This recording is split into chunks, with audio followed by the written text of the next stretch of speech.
સાબરકાંઠામાં રમણ વોરા સહિત ભાજપ સામે વિરોધ થઈ રહ્યો છે। જાદરને તાલુકો બનાવવા મુદ્દે સોશિયલ મીડિયામાં આક્રોશ વધ્યો છે। ધારાસભ્ય રમણ વોરા સામે સોશિયલ મીડિયા પર ટીકા થઈ રહી છે। એડમિને ગ્રુપમાંથી રમણ વોરાને રિમૂવ કરતા વિવાદ વકર્યો છે। ગ્રુપમાંથી વોરાને રિમૂવ કરાયા બાદ ગ્રુપના મેમ્બરનો વિરોધ થયો। વોરાને ફરી ગ્રુપમાં એડ કરવા એડમિનને અપીલ કરાઈ રહી છે। જાદરને તાલુકો બનાવવા માટે દિન પ્રતિદિન આક્રોશ વધી રહ્યો છે। રમણ વોરાએ જાદરના કાર્યકર્તાઓને ગાંધીનગર બોલાવ્યા હોવાની સૂત્રો દ્વારા માહિતી મળી રહી છે।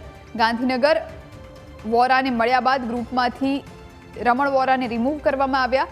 રમણ વોરાએ પક્ષ વિરુદ્ધ મેસેજ કર્યા હતા। સંવાદદાતા ચિરાગ ફોનલાઈન પર જોડાયા છે। ચિરાગ, જાદરને તાલુકો બનાવવા માટે રમણ વોરા જે મેદાને પડ્યા છે સોશિયલ મીડિયા પર અને ખાસ કરીને વોટ્સએપ ગ્રુપમાં પહેલા તેમણે વિસાવદરવાળી કરવાની કમેન્ટ કરી હતી અને આ કમેન્ટ વાયરલ થઈ, સ્ક્રીનશોટ વાયરલ થયા બાદ ગાંધીનગરમાં આવી તેમણે ગોળ ગોળ જવાબ આપ્યા મીડિયાની સામે અને હવે તેમને સોશિયલ મીડિયા ગ્રુપમાંથી રિમૂવ કરવામાં આવ્યા છે અને ત્યારબાદ પણ લોકો કહી રહ્યા છે કે હવે પાછા તેમને એડ કરવામાં આવે। શું જાણકારી?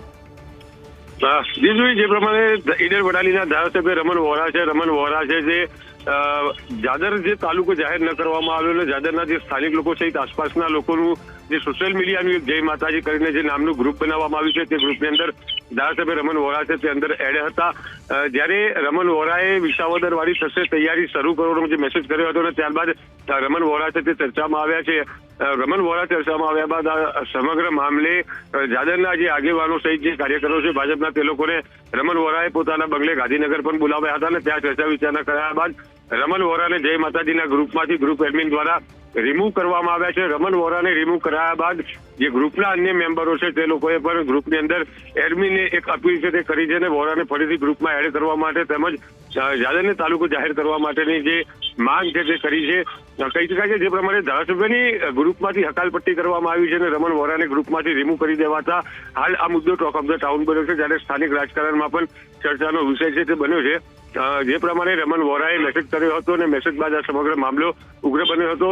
સ્થાનિક કક્ષાએ પણ આ ચર્ચાનો જોર છે તે બન્યું હતું।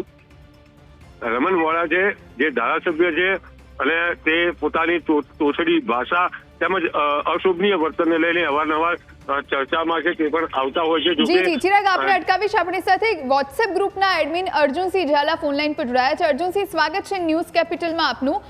જે પ્રમાણે આખો આ વિવાદ થયો, રમણ વોરાએ પહેલા જે કમેન્ટ કરી ત્યારબાદ જ્યારે મીડિયાએ પૂછ્યું ત્યારે ગોળ ગોળ જવાબ આપ્યા અને હવે તેમને ગ્રુપમાંથી આપે રિમૂવ કરી દીધા છે અને ત્યારબાદ આપને પણ લોકો કહી રહ્યા છે કે હજુ તેમને ગ્રુપમાં એડ કરો। હાજી મેડમ, હું પ્લે કરે તો બરાબર, પણ એમાં એવું હતું કે એમાં બધા કાર્યકર્તાઓ બધા નારાજ છે અને એ જે બધા જો લખવામાં પેલી હતા સામે રમણલાલ પણ એવું લખતા કે એના હિસાબે હું એમને કે ભાઈ મારું ગ્રુપ બગડે અને મારું કઈ પેલી થાય ખરાબ પેલું થાય એના હિસાબે મેં એમને રિમૂવ કરેલા છે। અર્જુનસિંહ, આપે રમણભાઈને રિમૂવ કર્યા પછી એમના તરફથી આપને કંઈ કહેવામાં આવ્યું ખરા ફરીથી એડ કરવા માટે ગ્રુપમાં કે આપની કોઈ વાતચીત થઈ ખરા? ના મેડમ, એમને કોઈ કરેલું નથી અને એમના નેતાઓ એમના જે છે ને એમના બધા જે એમનો ફોન મને મારા પર આવ્યો હતો કે ભાઈ સાહેબને રમણલાલ વોરાને રિમૂવ કરો એવો એમના એ બધાનો મારા પર કાલથી ફોન ચાલુ થઈ ગયા હતા કે ભાઈ એમને રિમૂવ કરો એટલે પછી મેં સમજ્યું કે ભાઈ આપણે અમે ભાજપના છે ને ભાજપનું બગડે અને રમણલાલ સાહેબનું કંઈ પેલું થાય એના કરતા સાહેબને રિમૂવ કરી દઈએ। અર્જુનસિંહ, કેટલા લોકોએ વિરોધ કર્યો હતો જ્યારે વિસાવદરવાળી કમેન્ટ કરવામાં આવી રમણભાઈ દ્વારા અને ભલે એમણે ના પાડી હોય કે મેં કંઈ નથી કર્યું પણ આપ પણ જાણતા હશો કે રમણભાઈએ શું કમેન્ટ કરી છે? આ પહેલા આ પ્રમાણેની આ ગ્રુપમાં કોઈ કમેન્ટ થયેલી છે ખરા? ના મેડમ, એવું તો બીજું પહેલા તો કઈ નહીં થઈ પણ મારે જાદર તાલુકાનું જે આ થયું ને એ અમે રમણલાલ સાહેબને જ્યારની ચૂંટણી થઈ ત્યારથી એમને સાહેબે એમ કીધેલું કે ભાઈ તમે ચિંતા કરવાની નહીં, અમે જાદર તાલુકો બનાવી દઈશું। એટલા માટે અમે કોઈ બોલતા નતા કે અમે સાહેબને કદી પેલે કરતા નતા કે સાહેબને આવે તો અમે એમનું સ્વાગત કરતા હતા અમે સાહેબને, અત્યારે કરીએ છીએ। અમે એવું કશું નથી, અમારા સાહેબને હાથે અમને કોઈ વધુ નથી। અમને રમણલાલ વોરા સાહેબ પણ અમને જાદર તાલુકા માટે જ અમને પેલી છે, અમારે કોઈ ભાજપ હાથી અમારે કોઈ લડાઈ નથી। પેલી નથી, પણ અમારા સાહેબ રમણલાલ સાહેબે અમારા તાલુકા માટે મને થોડું દુઃખ લાગ્યું અને એના હિસાબે બધા કાર્યકર્તાઓને દુઃખ લાગ્યું ને બધા જાદર વિભાગના 42 ગામ છે એ 42 ગામને પણ એમને લોકોને દુઃખ લાગ્યું કે ભાઈ હારું આવું કેમ થયું, એટલા માટે બેઠા. અર્જુનસિંહ, ધારાસભ્ય પદના આ વ્યક્તિ રમણભાઈ 5 ટર્મથી ધારાસભ્ય ઈડરના, અને જ્યારે એ ગ્રુપમાં આ પ્રમાણેની કમેન્ટ કરતા હોય, વિરોધનો સૂર ઉઠતો હોય, ત્યારે એમના તરફથી આ ગ્રુપમાં પાછા આવવા માટે કંઈ કહેવામાં આવ્યું ને સાથે સાથે બાકીના જે કાર્યકર્તાઓ છે ભારતીય જનતા પાર્ટીના, એ શું કહી રહ્યા છે?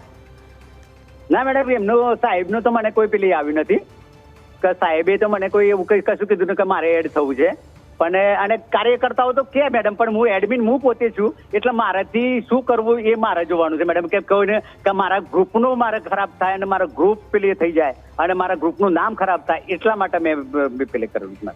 જી જી અર્જુનસિંહ, આભાર આપનો, આપ જોડાયા અને અમારી સાથે વાતચીત કરી માટે.